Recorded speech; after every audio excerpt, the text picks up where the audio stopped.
Episode 93, The Forests of North Carolina. I tried to cook alligator for dinner, but I only had a crock pot.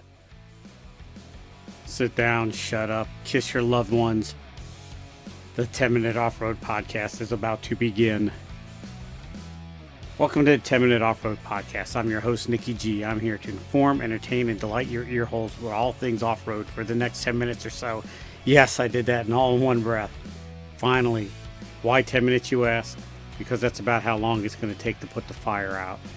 I'd like to remind everybody you can listen to the 10-Minute Off-Road Podcast on Apple Podcast, Google Play, Overcast, Breaker, CastBox, Pocket Cast, Radio Public, Stitcher, and a bunch of other crap that you probably never heard of.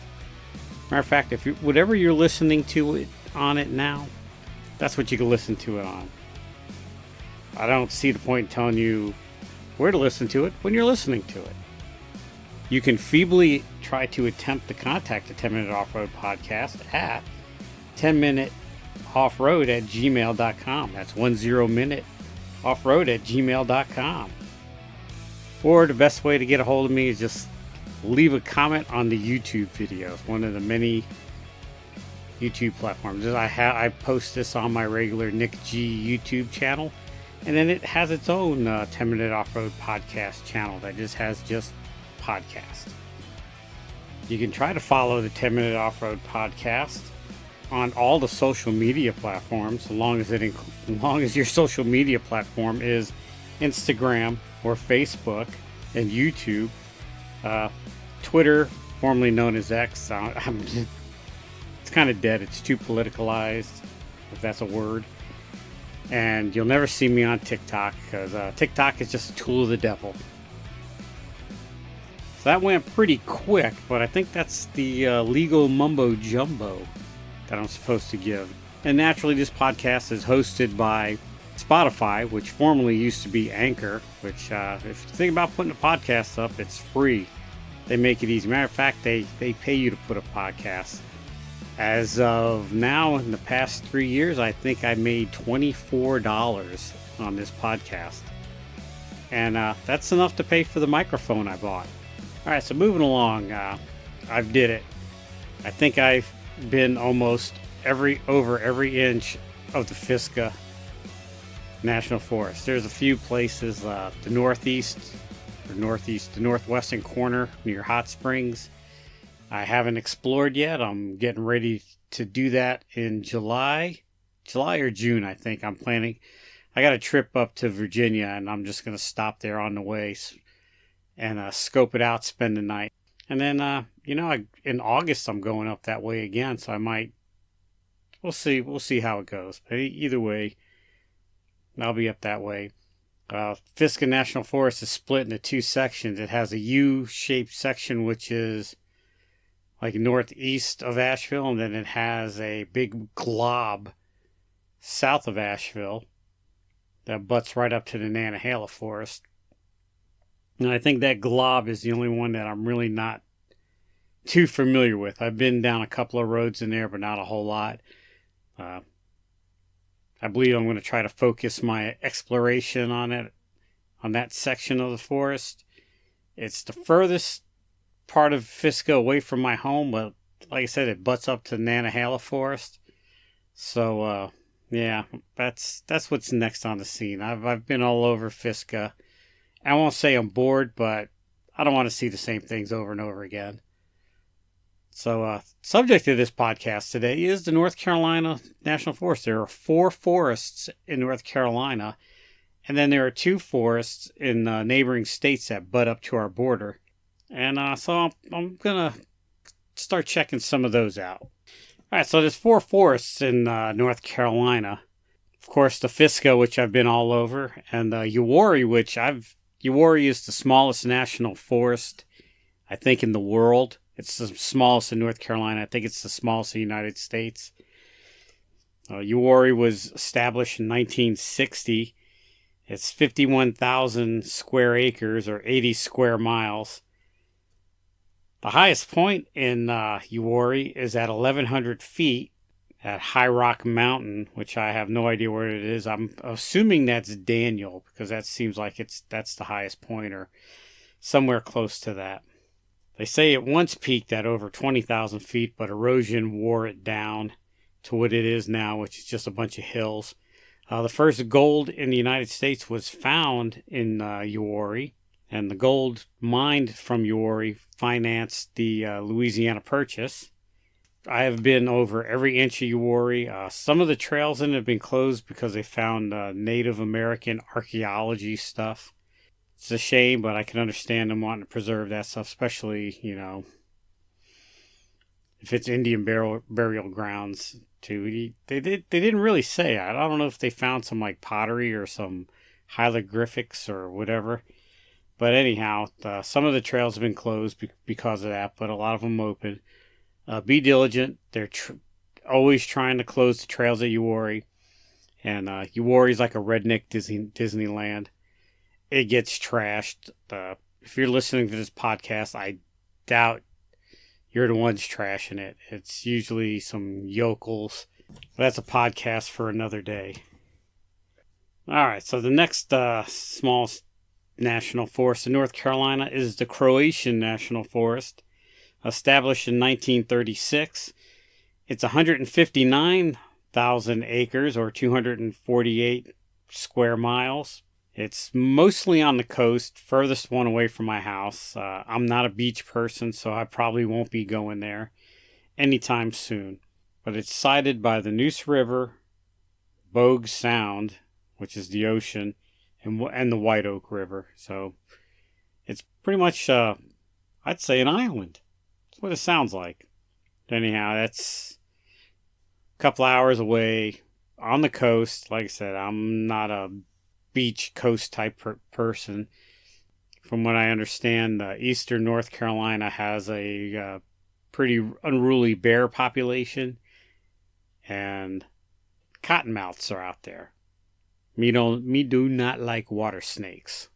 So next forest it brings me to is the Fiska, which is the one I've gone all over. It covers 513,000 acres or 801 square miles. It was established in 1916.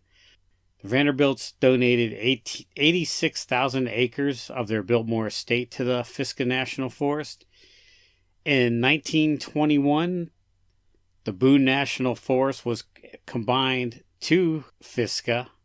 The Cradle of Forestry, formerly known as the Biltmore Forestry School, is in Fiska, which teaches youngins about the forestry, I guess. Fiska has elevations over 6,000 feet. The highest point is Black Balsam Knob, which I've never heard of, at 6,214 feet. Mount Mitchell is the highest point in North Carolina, but that is just outside of Fiska in the Mount Mitchell State Park. I think North Carolina kind of stole it. The Fiska National Forest covers 12 counties in North Carolina. In my opinion, the best view in Fiska is Old Highway 105 or the Kessler Memorial Highway. It's the western ridge of the Linville Gorge. Beautiful, beautiful scenery. You overlook Table Rock and Hawksbill. Wiseman's Gap is a nice place to look at it. There's tons and tons of overlooks and camping sites. I won't say tons of camping sites, but if you haven't been to Old 105, go. You won't be sorry. Wilson Creek is another nice place to visit. It's you don't see the grand spectacle of mountain views, but you see some. Wilson Creek is a nice winding, babbling creek with lots of boulders and stuff in it. It's very scenic. People fishing there all the time. Used to be able to camp on it, but then nutballs kind of took care of that. People trashing the place, and so they closed it off to camping. I think the Wilson Creek Environmentalists Study or whatever, there's some type of group that bought all the rights to Wilson Creek, so now you can just drive in day use only. Sucks. You people really screwed it up for the rest of us.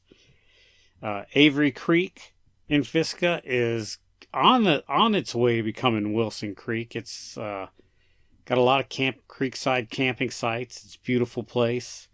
A lot of signs warning people to clean up or they're going to close it. I don't think people are gonna pay attention to a sign, and it's just gonna be lost forever. Buzzard Roost and Hurricane Creek is in Fiska. Those are both two nice places to go. One of my favorite off-roading roads in Fiska was Richland Road and Old House Gap Road, which I've only been down. I only completed Old House Gap once. I went down it halfway, got scared and turned around, and then I went down it with some friends and had a hoot. I loved it. Loved every inch of it. They're both closed now. Richland Road was turned over back to the landowners, and they closed it off. Old House Gap closed now for 2 or 3 years now to study the trout that grow in the creek. And from what I understand, the state stocks the creek with trout. So why study it? We know what we're putting in there. I have no idea what they're doing, but anyhow, road's been closed temporarily for a couple of years now, and it sucks. All right, the final frontier is the Nantahala Forest. Nantahala means noonday sun in Cherokee language, which Nantahala used to be the Cherokee, I wouldn't say reservation, it was their nation that they lived on. Matter of fact, they had pretty much all of western North Carolina. And I don't know the history of the Trail of Tears and all that stuff. But anyhow, Cherokees live out west. We took their land and made it a forest.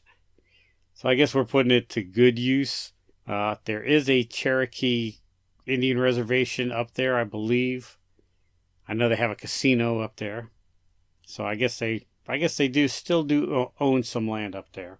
It's 531,000 acres or 830 square miles. It's the largest forest in North Carolina, established in 1920, and has elevation anywhere from 5,800 feet to 1,200 feet. Which that seems like pretty wild, being that here in Charlotte we're only about at 700 feet above sea level.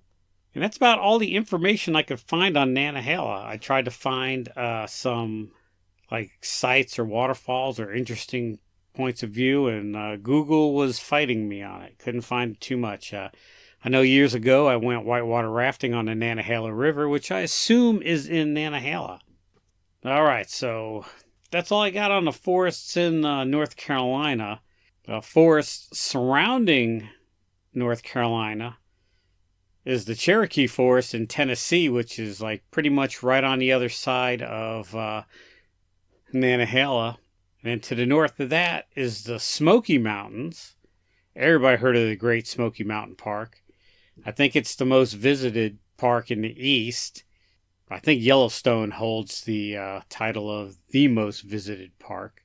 And then to the south in Georgia, we have the Chattahoochee National Forest in Georgia. I'm very curious about that. I always see some beautiful pictures from that portion of Georgia. I'd like to check it out. Smoky Mountains, I drove through it before. They're pretty sticklers about camping. I don't think there's too many Forest Service roads to explore in the Smokies. I'm going to check it out. I kind of drove through it when I went to Tennessee last year. But, this year I think I might take a different approach and go through Cherokee to get to where I'm going. All right, so that's about all the time I have this time. I've rambled on for long enough. All right, look for me out and about. I'll be out there hitting the trails and just about any place I can get my hands on. And until next time, this is Nicky G saying, wheel what you got and be happy.